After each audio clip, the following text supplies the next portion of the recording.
Salam hujung minggu kepada penonton yang sedang beristirahat bersama keluarga tersayang. Bertemu kembali dalam program Lensa Global yang akan membawakan anda perkembangan semasa dan terkini yang berlaku di seluruh pelosok dunia. Kita mulakan di Asia Timur. Sebanyak 12 mayat ditemui susulan insiden sebuah kapal karam di Laut Cina Selatan pada hujung minggu lalu yang menyaksikan 26 anak kapal masih hilang.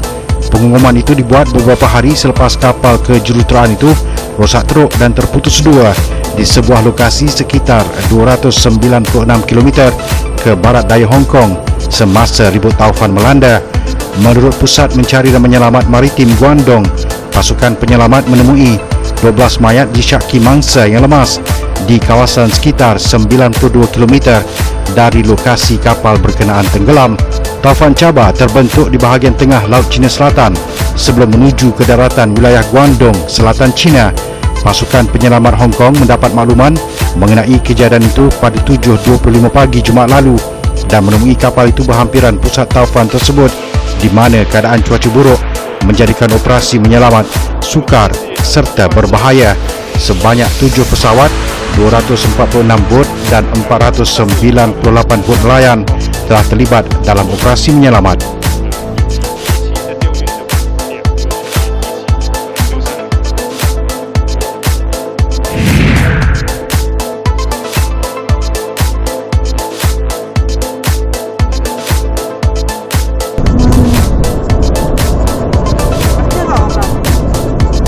Sekurang-kurangnya 9 terkorban setakat Khamis akibat runtuhan salji yang berlaku di utara Itali. Perdana Menteri Itali Mario Draghi pada Isnin melawat lokasi yang mengorbankan nyawa 9 pendaki itu selepas sebahagian daripada glasier Punta Rocca di puncak Marmolada di Pergunungan Dolomite runtuh pada Ahad lalu. Seramai 10 mangsa cedera dan 2 daripadanya parah, manakala 9 lagi masih hilang.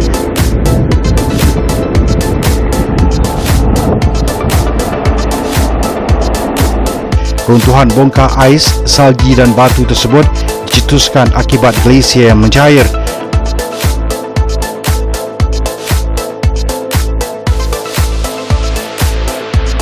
Pakar mengaitkan tragedi itu dengan gelombang haba dan suhu tinggi yang melanda dunia.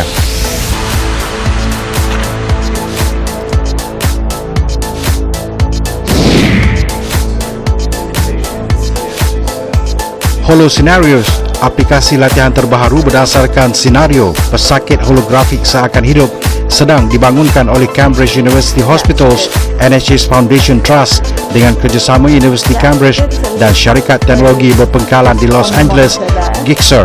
Realiti campuran semakin diiktiraf sebagai kaedah latihan simulator yang berguna, kata Dr. Arun Gupta, pakar bius perunding di Cambridge University Hospitals dan disertai pengarah pendidikan pasca siswaza di Cambridge University Health Partnership yang mengetahui projek itu.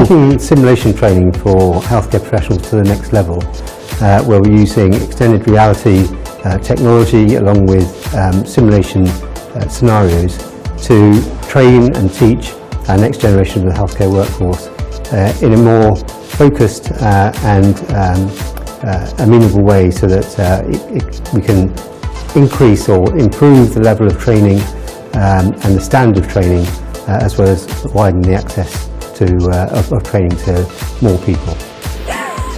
If you just release, it should you should be able to help. Pelajar yang memakai set kepala realiti campuran Microsoft HoloLens dapat melihat antara satu sama lain dalam kehidupan sebenar sambil turut berinteraksi dengan pesakit holografik. Melalui jenis set kepala yang sama, pengajar perubatan juga dapat mengubah tindak balas pesakit, memperkenalkan komplikasi dan merekodkan pemerhatian dan perbincangan sama ada secara peribadi dalam kumpulan pengajaran ke beberapa lokasi di seluruh dunia melalui internet. Pelajar juga boleh menonton, menyumbang dan menilai senario pesakit holografik. I can hear wheezing on both sides of the lung.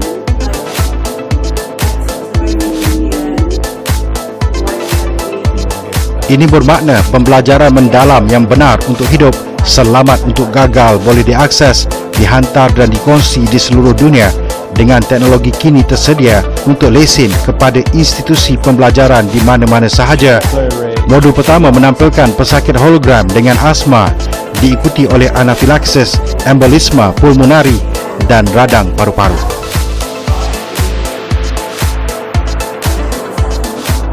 People seem to be equal and reactive to life.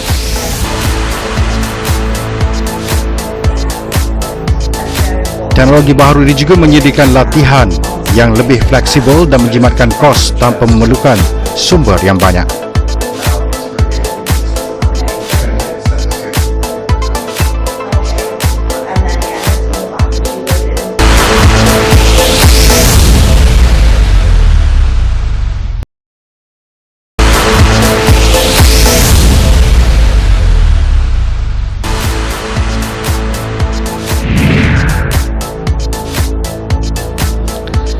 Kita beralih ke benua Australia.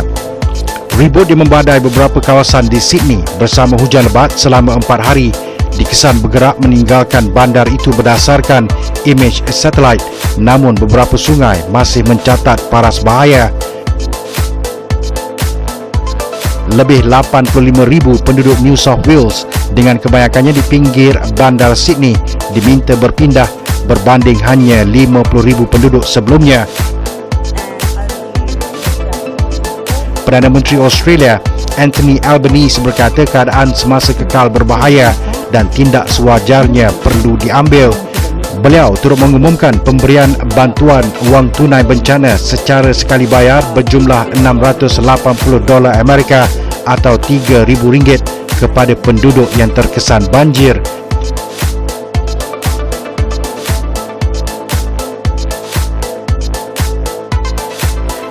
Hujan lebat berterusan sejak Sabtu lalu memenuhi kawasan tapungan sungai yang semakin menghampiri kapasiti penuh di sekitar Sydney.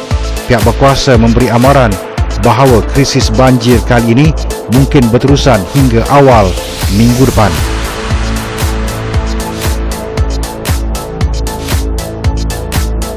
Cuaca di pesisir timur Australia kini dipengaruhi La Nina selama 2 tahun berturut-turut, fenomena yang dikaitkan dengan jumlah hujan lebih tinggi.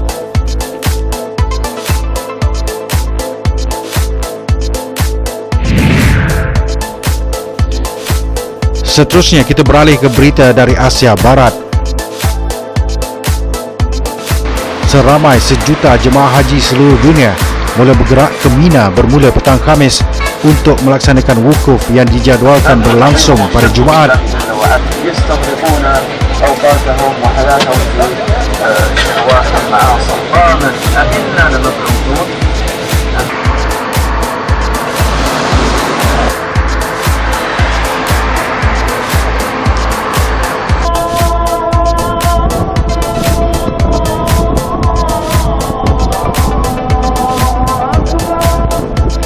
Ibadah haji tahun ini agak istimewa bagi umat Islam di seluruh dunia kerana wukuf jatuh bertepatan pada hari Jumaat yang merupakan penghulu segala hari dalam Islam yang membuatkannya digelar Haji Akbar. Kebanyakan jemaah haji melahirkan rasa syukur dan gembira kerana berpeluang menunaikan rukun Islam kelima ini. في عرفة مقيمين وشعورنا شعور طيب جدا وما ندري إحساس كبير فرحة كبيرة. شعوري فرحان جدا بهذا اليوم السعيد، يوم غدا يوم عرفة أمام مسجد نمرة. الحمد لله أصفنا الحظ هذه السنة. Wukuf adalah salah satu rukun haji yang harus dilakukan oleh semua jemaah. Ibadah haji tahun ini bermula pada 6 Julai hingga 10 Julai dengan hari Arafah jatuh pada 8 Julai, manakala hari raya Aidil Adha disambut pada 9 Julai di Arab Saudi.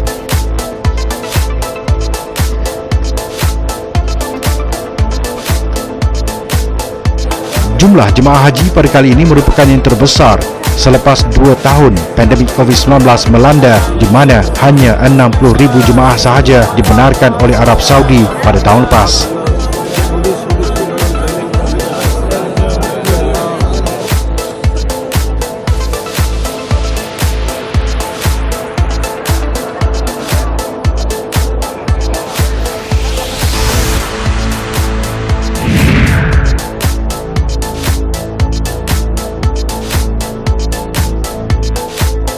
Rakyat Malaysia Kalvan Singh menjalani hukuman gantung sampai mati di Singapura awal pagi Khamis selepas gagal dalam percubaan akhir menangguhkan pelaksanaan hukuman bagi kesalahan dadah 9 tahun lalu, menjadikannya hukuman mati terbaru oleh negara itu selepas pelaksanaan hukuman kontroversi yang dijalani Nagendran K. Damalingam pada April.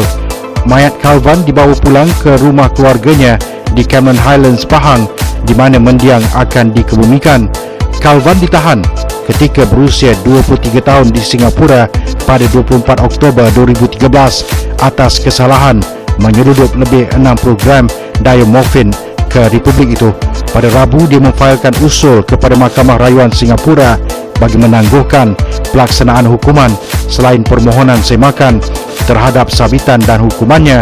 Bagaimanapun, Mahkamah menolak permohonannya sekaligus menyebabkan hukuman matinya tetap diteruskan di penjara Changi. Salam Aidil Adha, maaf zahir dan batin. Semoga kita semua dilimpahi hidayah, rahmat dan keberkatan dan keredaannya jua dengan ingatan tulus ikhlas, disusun 10 jari, memohon ampun dan maaf tersalah laku, terkasar bahasa. Jangan lupa saksikan episod seterusnya Lensa Global minggu depan, waktu yang sama, hanya di Bernama TV.